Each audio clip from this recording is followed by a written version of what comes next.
Hello, what is up mga ma'am, sir, ma'am? Ako po si Ralph Cifra, isang visual artist from Manila. And today we are going to unbox and review the Blockies Transformers figures. This is the Galaxy version 01. Roll out. Come gather your Cybertron army. It's a Blockies figure. Genuine license, limited edition. All body joints are movable. These are authentic Transformers figures. 40 years anniversary. This have a total of 9 designs, 9 boxes in total. Yeah. Thank you very much Blockies for sending these figures for unboxing, review, and customization.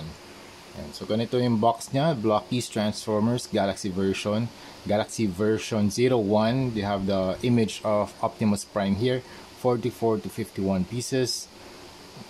2024 Hasbro, all rights reserved. And sa box, meron tayong Optimus Prime 112, Jazz, ito yung probability na makakuha natin siya. Ironhide, Ratchet, Prowl, Blue Streak, Optimus Prime na Secret, and Megatron, Skywarp, and Thundercracker. The probability of receiving each Transformer is marked under each figure. For example, 1:36, ito yun, means that for every 36 Transformers produced, 1 is a secret figure. Ayun, nakaprint dito sa likod, 1:1 yan. So kung ano yung size niya, naka-indicate na rin dito, 10.5 centimeters tall or 4 inches tall and 2.5 inches wide. And then meron na rin siyang kasamang instruction sheet.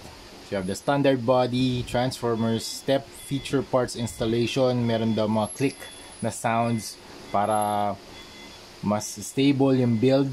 And you have the stand. This is the display base.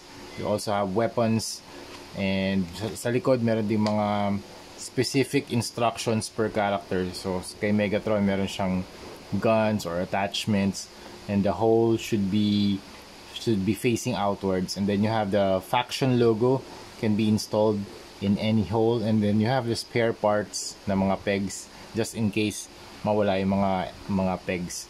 And then you have the Blue Streak, Prowl, Ratchet, Ironhide, Skywarp, Thundercracker. Then you have the special parts here. Meron din siyang kasamang mga circular cardboard cutouts for specific characters. Makikita natin yung Transformers logo, and then the shot of the action figure, and then the name of the figure. Tapos meron din QR code sa likod. Find us on Facebook. Okay, unahin na natin to si Optimus Prime. So you have the full build, very solid, wala namang loose joints. Tanggalin muna natin siya sa base. Ito yung base niya. Very nice, very stable, and fit na fit talaga siya dun sa pegs ng feet. Very cool display piece para sa mga desk, para sa mga nagsisave din ng space. Napakagandang addition to sa mga sa desk niyo, sa desk setup, sa computer, sa work area, and sa mga display cabinets. So first, you have the front, you have the back, you have the side, and the other side. Then you have the head here. Ang color palette niya, red, blue, silver, and ito, very dark gray. Ang blue niya dito para siyang cobalt blue. Yung red, primary red. And then you have the Energon axe, very detailed Energon axe. And then you have the circuitry pattern here, very cool. Astig ng pagkakagawa ng translucent na orange. And tapos sa head, you have the head armor, you have the eyes, the mouth shield, wala siyang alt face. Tapos meron din dito yung chest niya, meron mga stickers. You have the circuitry pattern, the logo, the Autobots logo. Tapos dito sa chest, sa kanyang stomach area, you have the flaps. And then you have the waist, yung mga meron din mga yellow details, meron din mga shine. So you have the mid-tone and the highlights. Tapos tong part na to, it's a lighter gray, lighter gray color. Tapos yung kamay niya, blue. Meron din mga alt hands to. Ito ang dami. Alt hands, collection din to ng alt hands and the joints.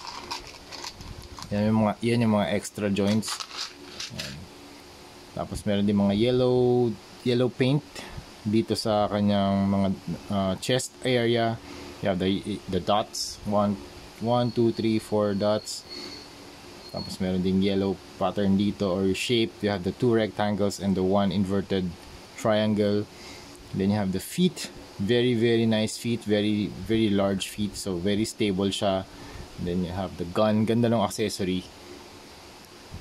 Ang laki din parang 2 inches din to. Tapos meron ka pang Energon axe. Tapos sa likod naman, sa gilid you have the smokestacks, you have the backpack area, back armor design. Tapos nothing much here, very simple, very nice to play with. And then articulation, try natin articulation, head, side to side, up, down, okay, rotate 360. Tapos 360 to, up, outward, then can go up, can rotate dito kasi ball joint naman yan. Meron ding rotation dito sa elbow. Can also do the double jointed elbow. And then sa waist naman, can turn, may rotation din 360. Tapos sa paa, very nice, ball joint din to, so pwede siyang gumalaw up, side, back, ganda. Tapos double jointed yung kanyang legs or knee. Tapos yung meron din ball joint sa paa, so very nice na articulation. Ang angas ng ng mga pose na magagawa nyo dito. Alright, that's it mga ma'am sir. Ang next na re-review naman natin si Megatron naman. Okay, so that's it for Optimus Prime. See you sa next video. Bye bye.